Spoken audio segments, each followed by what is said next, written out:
First, to a shocking farmers' protest that is crying out for attention in the Indian capital. The visuals that are going to come up on your screen now are from Jantar Mantar in New Delhi. A bunch of more than 150 farmers from Tamil Nadu have brought their protest to the Indian capital, demanding a drought relief package and loan waiver. The farmers are adamant that they won't leave the protest site until the government meets their demand. The half-naked farmers are carrying the skulls of farmers who allegedly committed suicide. They're also carrying begging bowls as a mark of protest. Now, earlier this year, the National Human Rights Commission had sought a detailed report from Tamil Nadu after it took suo motu cognizance of media reports regarding the deaths of 106 farmers within a month in the state of Tamil Nadu. On February 22nd, Chief Minister Edapadi Palaniswamy sanctioned over 2,000 crore rupees as drought relief to more than 3.2 million farmers, but not enough relief is reaching them, and the farmers are having to resort to these desperate protests.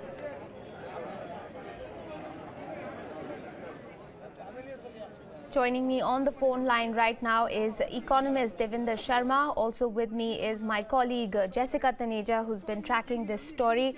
Mr. Sharma, I'll come to you first. This protest is taking place barely a stone's throw away from Parliament.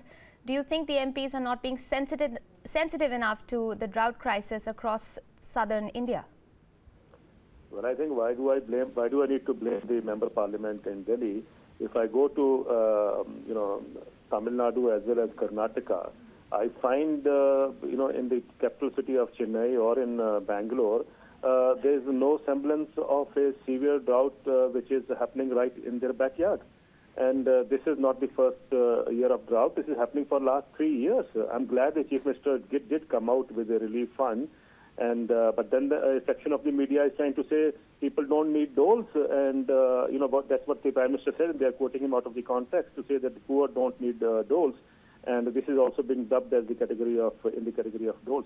But yes, your question, Parliament has been not the first time. We have seen the indifference of parliamentarians towards the agrarian crisis for several years now, and nobody's bothered. In fact, not even the media. I'm glad that you are focusing on it, but nobody has time for what I call as Bharat. Right. Mr. Sharma, if I can ask you then, is the onus squarely on both the state and centre? This is just Tamil Nadu who has its farmers coming out in protest, but this is a problem, a drought problem that pervades almost all of South India. And we saw yesterday with Karnataka's budget coming out that not any sort of allocation of funds was made to bring about farmer relief. So is this a problem that's far more severe than just the one being faced by Tamil Nadu?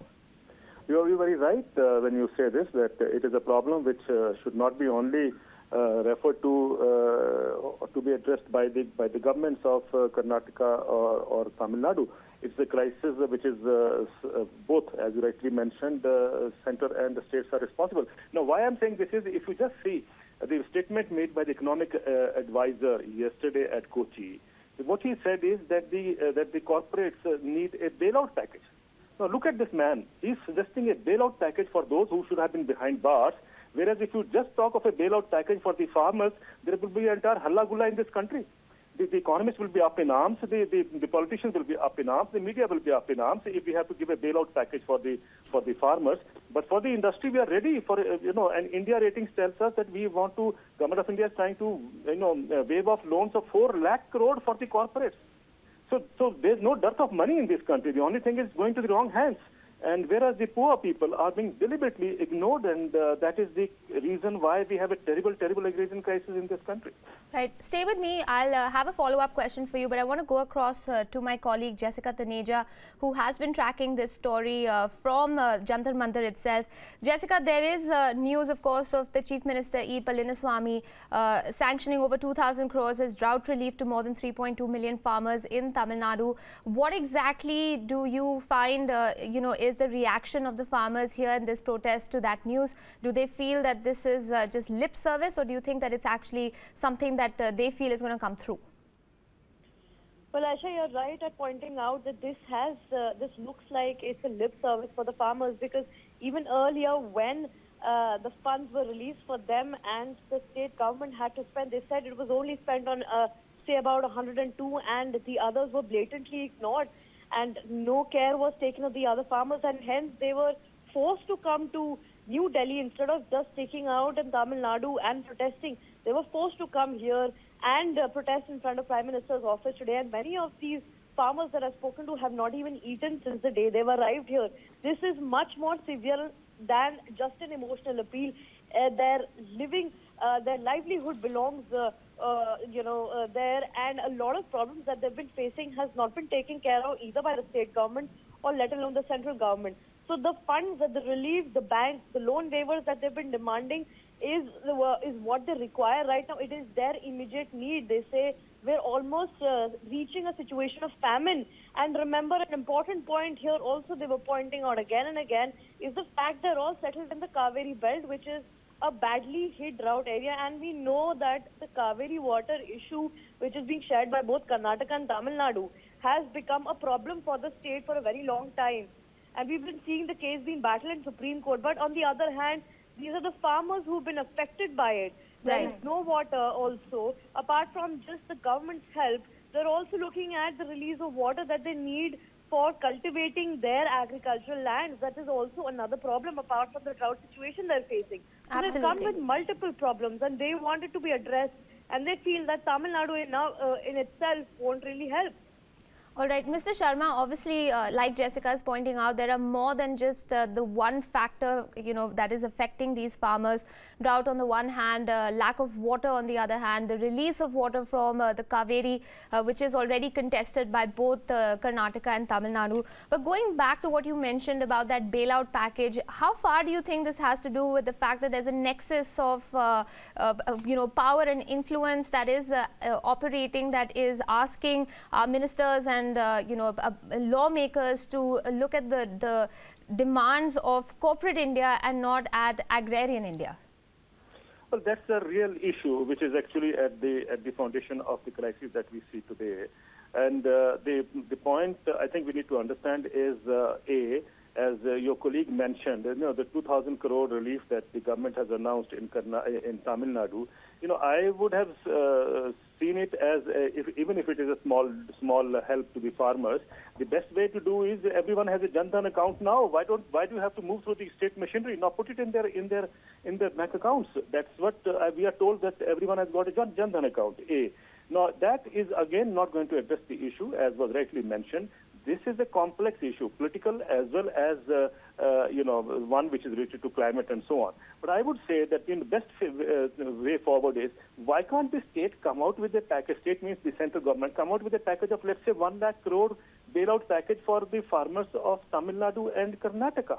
1 lakh crore is not a big amount. Imagine in the last 1 year, from April to December 2016, the corporates have added on 1 lakh crore to their non-performing assets. Nobody has questioned that. But if you give 1 lakh crore to the farmers in these two states, you will say hell will break loose in this country. So I think this is the kind of contempt that the country carries towards the poor farmers. We somehow believe that they should be left to survive on hope or on their own wishful thinking. But this can't happen. Now, unfortunately, the crisis lies in the way, as you rightly mentioned, the nexus that operates. For politicians, the corporates, you back me, I back you, or you scratch my back, I scratch your back, and they keep on doing it. And then, of course, the dominant media, corporate media, also is playing the game.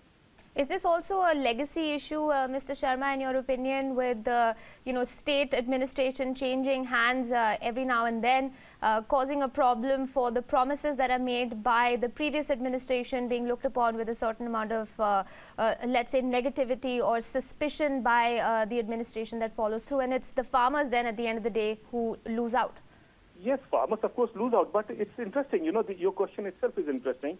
Why does the administration have to start looking at it differently when the government changes? It doesn't look at the corporate loans differently when the government changes. Everything is fine. Each one of them carries that legacy forward. Nobody is questioning why were the loans there, why every year the corporate loans keep on mounting, whereas, the State Bank of India chief for today, for instance, today was quoted in the paper saying that, it disrupts the credit discipline. Now, it's very interesting. The total, non-performing asset of farmers in this country, according to the Public Accounts Committee, is only 1% of the 6.8 lakh crore that is pending now. So look at it. Look at the huge nexus that operates in this country. And of course, economists and policymakers and corporate wigwigs are all involved in that. All right. In the following question, or this will probably have to be my last because we're running out of time on this segment. But Mr. Sharma, when the Kaveri issue did come up, there were a lot of thinkers and policymakers who suggested that rivers need to be looked upon as national legacy items, national heritage. Do you feel that the fact that India being an agrarian society, an agrarian industry, at the agrarian economy at the end of it, that farmers and farmers' issues also need to be looked upon as a national heritage, and therefore need to be considered on a war footing to make sure that their problems are addressed first and foremost? I'm glad you asked this question, and I appreciate that. Why? Because I've been saying that the only way the economy of this country can now go for a reboot is if we really prop up agriculture. And if you have to do that, because as was said earlier, it involves 52% of the country, livelihoods are involved here. And I think this we must understand that agriculture has to be treated, given a special treatment now, whether it is part of the heritage or whether it's part of a development package that we talk about. But ignoring agriculture is ignoring the country's growth at its own peril.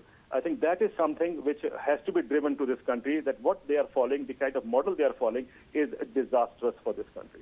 All right. So as long as there's a push on returning to your roots, one also has to look at returning to how agriculture is the founding principle of this country and perhaps needs to come back into central focus. Mr. Sharma, thank you so much for speaking with us on WION. Appreciate you taking out the time.